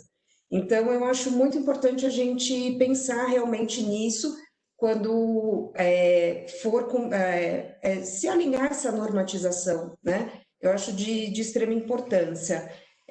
Outro ponto que o Dr. Marcos falou, que já tinha sido uma questão, né, de o pessoal que está aqui no webinário, da farmacovigilância. Eu acho isso de extrema importância mesmo, Dr. Marcos, em vista que quando a gente pensa num estudo clínico, o número de animais, querendo ou não, até em vista dos 3 R's, da substituição, ele é reduzido, né? A gente tem um cenário onde a gente vai provar segurança e eficácia, mas é num número de animais diferente. Quando a gente passa isso para uma população, a gente tem diferenças sazonais, né, os climas, então o nosso produto ele pode se portar de uma maneira diferente. Então os estudos de pós-comercialização são de extrema relevância, até mesmo para alterações de bula, para manutenção de eventos adversos, né? Tem coisas que num período controlado, num estudo randomizado controlado, eu não consigo ver. E, de repente, eu vejo isso num longo prazo, mesmo que meu estudo seja mais a longo prazo, mas eu vejo isso num estudo de fase que na área humana, eu também tenho um pouco de experiência na condução de estudos na área humana, a gente chamaria os estudos de fase 4, né? O rigor dele é até menor em algumas coisas, que eu acho que é isso que você até estava falando da necessidade de registro em fases. Eu acho bem interessante mesmo, porque em cada fase a gente vai ter um peso, né? Se é um produto já registrado, então o meu monitoramento vai ser diferente, né? Então, e para a indústria isso é muito importante, porque esses dados de estudos de fase 4 de pós-comercialização, eles ajudam para outros registros, né? Ele é retroalimentado. Então, ele faz parte da cadeia da condução de ensaio clínico, né? Então, eu acho bem importante. Eu acho que é isso, eu acho que a gente pensar na condução de pesquisa clínica veterinária é realmente padronizar essa linguagem de todos os envolvidos, então, seja do investigador, o patrocinador, é muito importante ele saber realmente as responsabilidades dele, então que ele é sim o responsável por todo o gerenciamento do estudo, como a Grace falou, das atividades de monitoria, o monitor ele é o elo de comunicação, né? Ele é a ponte ali entre o investigador e o patrocinador. Então, o monitor é uma peça, eu vejo, a meu ver, muito importante. Ele tem que entender tudo do protocolo, né? O tipo de visita que esse monitor vai fazer, então ele dá treinamento para a equipe, a visita de iniciação, uma série de coisas. Toda monitoria tem que ter um relatório, tanto para o investigador quanto para o patrocinador. Eu acho que essas padronizações, elas têm que ser feitas, né? E como até o doutor Henrique falou, acho que todo mundo saber essa linguagem, para que isso possa ser cobrado, né? A gente tem os guias aí, como o doutor Marcos falou, não dá para a gente fazer milhares de guias, mas a gente já tem o guia de boas práticas clínicas, não tem como pensar em conduzir estudos sem ser aderente às boas práticas clínicas, né? Eu acho que era isso, Grace, as anotações aqui, por enquanto eu fiz aqui. Obrigada, doutora Tatiana. Doutor Marcos, tem aqui uma série de questões, eu estou tentando resumir, mas haveria a possibilidade do Ministério, como você até mesmo já falou, não é? Avaliar projetos antes de eles serem iniciados, principalmente quando não existir um guia ou algum documento onde as empresas possam se balizar. Isso poderia ser uma discussão a se pensar, ou seja, o Ministério observar o projeto antes, de fato, do início dele? Você até já comentou isso, mas isso realmente poderia fazer parte de um plano do Ministério? Então, a gente quer ter essa discussão, né, Gris, com a sociedade, para ver se sim, se isso vai trazer benefício, E se trouxer, com certeza nós queremos institucionalizar isso num regulamento para colocar de uma forma muito clara como que vai ser feito, né, esse estudo. Que pode ser, inclusive, com uma avaliação em loco, né, no local da execução. Mas, assim, efetivamente, sim, isso está na nossa discussão, está no nosso radar. A gente acredita que isso vai trazer, essa avaliação em fase, ela pode trazer uma redução no retrabalho do mapa, porque toda vez que o mapa recusa um estudo, isso gera um retrabalho. Isso tem que voltar depois o produto para ser reavaliado, são mais animais que são sacrificados. Eu sou um grande defensor do 3R, já falei aqui na outra webinar, né? Marcos, não estou querendo dizer aqui que isso é uma bandeira do mapa, mas eu acredito muito nisso, né? Eu acho que a gente tem que buscar outros modelos aí de estudo que não usem animais, né? E eu acho que sim, acho que é um caminho que a gente tem que discutir, sim, para ver o custo-benefício disso, e se for bom, temos que implantar, com certeza. E nesse sentido, doutor Marcos, haveria, você acredita que com relação à quantidade de fiscais seria o suficiente? Quer dizer, seria factível isso hoje para o Ministério? Então, nessa discussão, a gente tem que avaliar isso também, né? Se sim ou se não. E se a gente teria apoio aqui da alta gestão para, se for necessário colocar mais fiscais, alocá-los aqui. O Ministério hoje tem uma grande contingente aí, muito aquém do que precisa, muito aquém, né? Então isso tem que ser avaliado também nessa discussão. Qual vai ser o modelo e se a gente vai conseguir fazer o trabalho. Porque também não adianta estabelecer um modelo que seja bonito, mas inexequível, né? Então, assim, por isso que a gente fala que a gente quer ter essa discussão com a sociedade, para buscar o custo-benefício em função da necessidade de país mesmo. O Brasil hoje, como um país do tamanho que é, com o número de animais que nós temos aqui no Brasil, nós temos que ter agilidade na avaliação de produtos para disponibilizar produtos ao mercado, né? Nós temos produtos que são alguns, assim, carro-chefe até hoje, que são produtos antigos, que provavelmente em algum momento eles vão ser descontinuados pelas empresas por interesse comercial, inclusive. E a gente tem que ter a máquina rodando para a sociedade ter a opção do que usar, né? Quando eu fiz veterinário pensando na saúde dos animais, então eu me preocupo muito com isso, em ter ferramenta para tratar as doenças dos animais. Nós precisamos ter Claro, isso. não, Nós podemos hoje, no você... século XXI, pensar em usar medicamento humano, por exemplo, para animal, né? Não seria, não é uma coisa, sim, é o que a gente tem que fazer para alguns problemas, né? Mas sim, eu gostaria que isso não fosse mais necessário. Marco.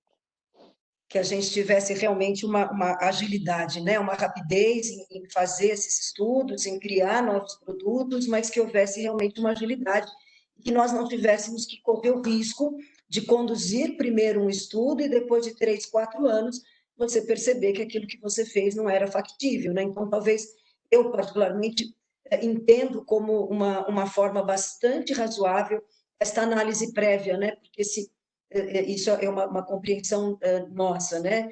Se houvesse, de fato, uma mínima análise prévia do projeto, as chances de erro seriam muito minimizadas, porque se o projeto é bom, se o desenho do estudo é bom, como você disse, se as empresas são as responsáveis, os RTs, os patrocinadores, com um bom projeto de pesquisa, as chances lá na frente de exigências seriam menores, né? Porque você já teria tido o desenho do estudo mais amarrado.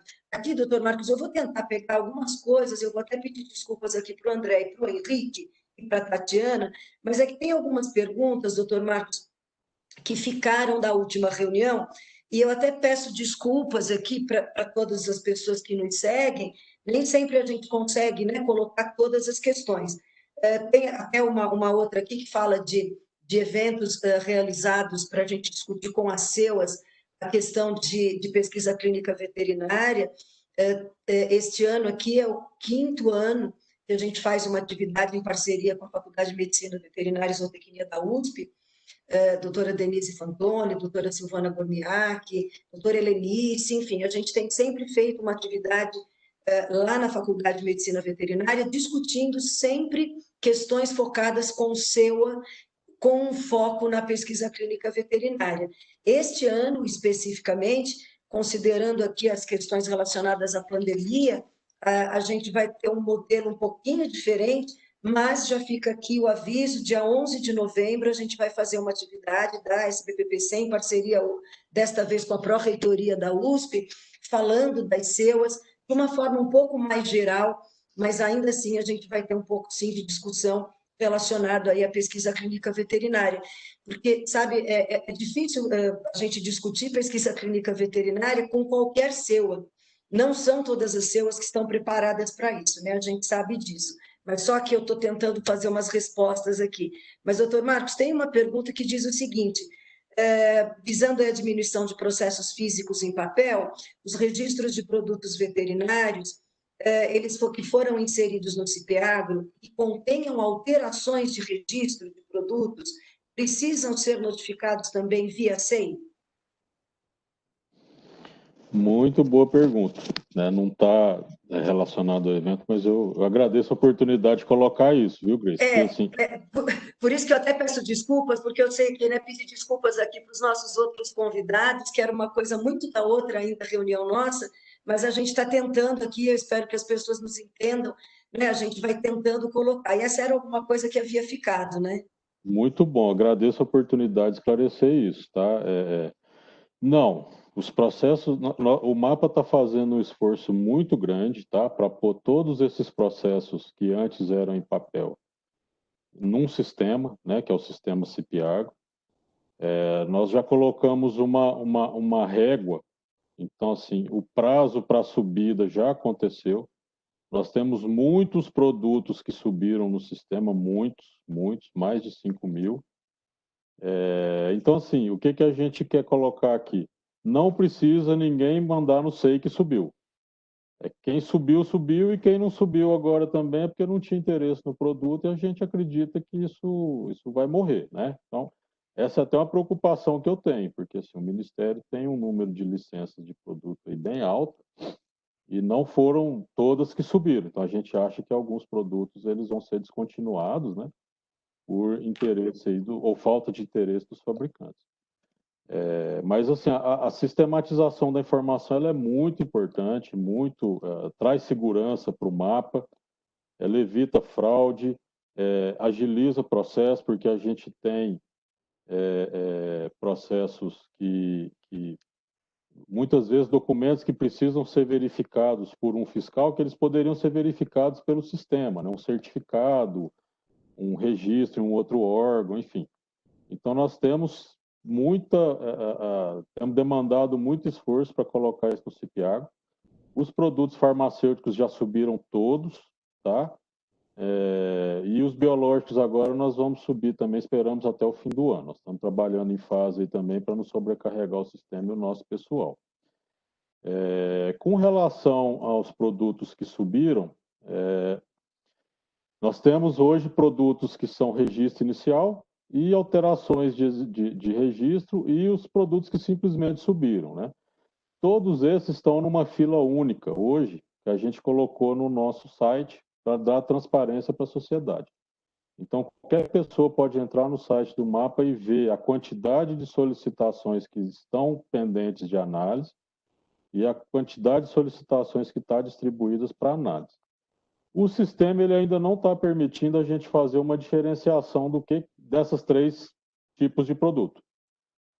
Então, sim, a gente pede que, se tiver alguma alteração que não esteja lá marcada na fila, que seja enviado para a gente ou por e-mail ou via SEI esse aviso. O meu processo, minha solicitação número X é uma solicitação que trata de alteração de registro.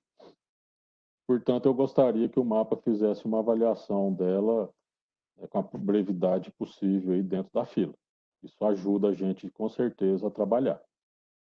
E os registros iniciais. Tá ótimo. Tá bom? Que ótimo. E tem aqui mais alguma, eu vou tentar fazer mais uma ou duas, pelo menos, com relação a produtos, a moléculas que não têm ainda definido LMR. E aí a pessoa pergunta se seria emitido algum documento oficial formalizando aí alguma decisão sobre esses produtos que não têm LMR, se eles poderiam adotar 10 microgramas por quilo de peso, se haverá alguma coisa específica sobre isso. Bom, a questão do que não está definido pela Anvisa, a instrução normativa da Anvisa ela é bem clara, né? Ela coloca lá que o que não está definido tem que ser utilizado o limite default de 10 microgramas por matriz. É por matriz. Então, assim, isso tem que ficar claro, porque não é assim, ele tem que avaliar lá a quantidade de resíduo em todas as matrizes que sejam necessárias para ter o período de carência definido. E aí isso vai depender do produto, enfim, não dá para a gente colocar aqui todas as condições, né? As opções. Mas sim, isso aí está claro lá, é 10 por matriz e pode fazer os estudos sim. Se tiver alguma dúvida, pode mandar um ofício que a gente responde sim, de forma oficial. E é que eu vou fazer uma última para daí passar aqui para voltar para o nosso tema, a respeito de produtos licenciados provisoriamente, quando que eles passariam para o registro final, especificamente aqui a pergunta é para produto homeopático. Então, eles estão na fila de análise, né? Ele vai ser, a regulamentação hoje, ela prevê que se o mapa não conseguir analisar em um período X aqueles produtos que estão listados lá, dentre os quais os homeopáticos, é emitida a licença provisória. E nós vamos emitir outras e outras até a gente avaliar e dar a decisão definitiva, que aí vai ser o deferimento da licença e pode ser também o indeferimento do pedido de registro e a cassação da licença provisória. Isso pode ocorrer. Ok. E tem, agora sim, agora é a última mesmo, vou tentar resgatar aqui mais uma, se existe previsão para aprovação da portaria para antiparasitário. Não tem previsão. Muito boa essa pergunta também. Essa portaria é uma portaria que ela está em discussão já tem um bom tempo, né? E a gente tem a vontade de acabar essa discussão esse ano. Agora, assim, o dia que a gente vai entregar, não temos ainda. É um tema que, por estar em discussão há muito tempo, mostra que não tem ainda um alinhamento dentro da ciência, né? Mostra que está tendo ainda divergências. E a gente quer chamar, nossa ideia é chamar fazer um chamamento público mesmo, para mostrar o texto e as sugestões que vieram das consultas públicas, né? E tentar chegar num consenso baseado em ciência. Então, sim, a gente tá com a ideia, né? Nossa proposta é de entregar isso até o fim do ano, tentativa. Ah, que ótimo. Bom, eu queria assim, passar até para o doutor André, algumas considerações, doutor André, do que fica aqui para você hoje, como alguém, né, representando o conjunto de indústrias e também estando aí trabalhando dentro de uma empresa, o que é que fica hoje, o que você acha que a gente ainda pode conseguir aí contribuir, né, como Sindan e também como sociedade de uma forma geral, para que a gente agilize tudo isso, né, e que a gente faça aí que a pesquisa clínica veterinária alcance aí um lugar melhor e um status melhor, e os produtos cada vez mais sejam mais seguros, tenham mais qualidade. Bom, acho que o que a gente está fazendo hoje, acho que é um excelente passo já, né? Realmente dá a oportunidade de colocar os personagens importantes aí, né? Abrir para discussão, para conversas, né? Isso é fundamental, né? Acho que quanto mais diálogos se tiver, né? Acho que mais próximo de entendimentos comuns a gente chega, né? Então, parabenizo vocês, né, pela organização do evento. Acho que fico muito contente de poder estar aqui presente, né, e conversando, né. Eu queria deixar essa mensagem, né? Acho que o Dr. Marcos, o próprio Henrique, né, estão presentes. A gente pontos importantes, né, alguns pontos específicos aí, até que o Dr. Marcos acabou de colocar, né, que são de aplicabilidade prática direta, né, questão dos LMRs, questão da portaria de antiparasitários. Então, assim, são expectativas que o dia a dia da indústria tem, né, essa sede por informações novas, né? Eu acho que fica essa mensagem, Grace. A gente está à disposição para novas conversas. Acho que envolver talvez da próxima vez algum CRO, né, que queira participar, ou alguém da universidade, né, também para colocar alguns pontos específicos, né, e primar por excelência no trabalho. Acho que essa é a mensagem, né? Acho que fugir dos erros, né, e buscar de todas as maneiras possíveis que a gente traga informações baseadas em evidências, com alta confiabilidade e que realmente reproduza ao máximo possível a realidade nas informações que a gente busca, objetiva atingir nos estudos clínicos. Obrigada mesmo, André. Obrigada aí pela participação. E assim, é importante, né, também a gente colocar como sociedade, a gente mantém uma relação bastante estreita com as pessoas da academia, né? Eu já comentei aqui algumas dessas pessoas, a quem eu agradeço aqui publicamente, em nome da sociedade. A sociedade tem uma comissão de saúde animal, onde nós temos pessoas da academia, aliás, a grande maioria dessas pessoas são da academia, e de empresas que trabalham, né, no setor, e a gente tem tentado, né, André, contribuir de alguma forma, né? Então, a tua participação aqui é sempre muito bem-vinda, né? Eu quero deixar aqui o convite sempre para você e para todas as pessoas que são da área. A gente tem feito várias dessas atividades, como eu disse, mês que vem a gente vai fazer outra.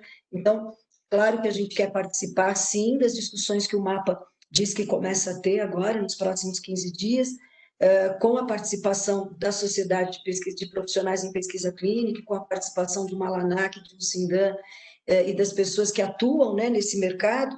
A sociedade sempre fez questão de ser uma entidade de profissionais, né? Assim, por quê? Porque aí você tem todo mundo, né? A gente tem gente que trabalha na indústria, tem gente que trabalha nos centros, em clínicas, tem pessoas que são da academia, e isso traz uma diversidade muito importante, né? Tem pessoas de SEUA, e isso acaba ajudando muito. Mas acho que o que fica, né, André, nós precisamos de previsibilidade, de celeridade e de harmonização de processo, para que a gente não tenha, para cada projeto, um parecer diferente, né? Quer dizer, projetos semelhantes tendem a ter pareceres semelhantes, né?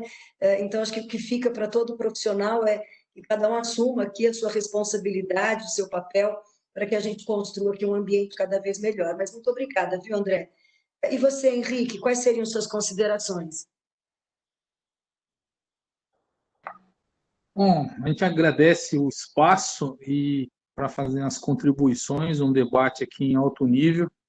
Eu acho que a SBPPC conseguiu angariar aqui várias visões, né, sobre a questão da pesquisa clínica. O importante é que precisamos estabelecer essas regras, né, e para que todo o setor, as empresas, os fiscais também, né, sigam que uma regra oficial para a pesquisa clínica de produtos veterinários.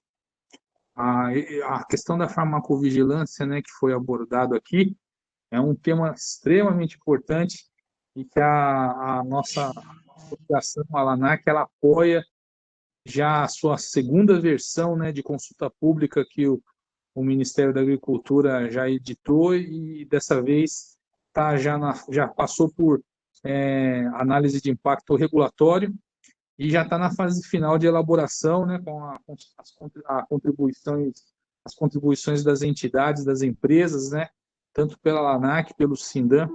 Então, acho que até o final do ano, a expectativa é de termos esse regulamento já publicado, né, oficializado, para o setor utilizar. Muito obrigado, a gente agradece a oportunidade e vamos avante contribuindo sempre. Obrigada, Henrique. Doutora Tatiana, alguma consideração?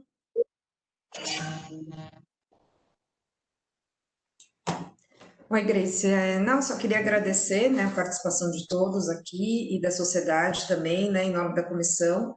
Eu acho que eventos como esse só corroboram e só, né, grandificam e mostram o marco regulatório que a gente está vivendo na pesquisa clínica veterinária. Então, acho que diferentes frentes estarem aqui, isso é muito importante, né? E falar sobre o assunto, acho que esse é o momento mesmo. De a gente, como a Grace falou, da previsibilidade, acho que é o que todo mundo quer, né? E essa harmonização mesmo, para todo mundo falar essa mesma linguagem da condução de pesquisa clínica. Queria só agradecer aqui e parabenizar, Grace. Obrigada, Tatiana. Só para a gente lembrar aqui, antes de passar para as considerações finais do Dr. Marcos, no próximo mês, a gente vai discutir a importância da pesquisa clínica veterinária para a comprovação científica de terapias alternativas. A necessidade de chamarmos aqui, eu estou conversando com alguns pesquisadores, de chamarmos os pesquisadores, e obviamente o Ministério da Agricultura também, para discutir temas como ozonioterapia, como terapia celular, enfim, nós temos temas aí que talvez não seja a prática do dia a dia de muitos, né? Mas a gente está aqui sempre em contato com esses pesquisadores, conversando com eles, eles são sempre chamados, né, para essas discussões. Então, no próximo mês, a gente vai discutir um pouco a importância de se fazer pesquisa desses pesquisadores na elaboração desses desenhos para subsidiar aí essas terapias alternativas, né? A gente vai contar aqui com a presença do MAPA, de novo, né? Até para nos auxiliar.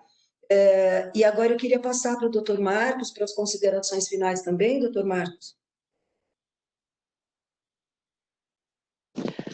Obrigado, Grace.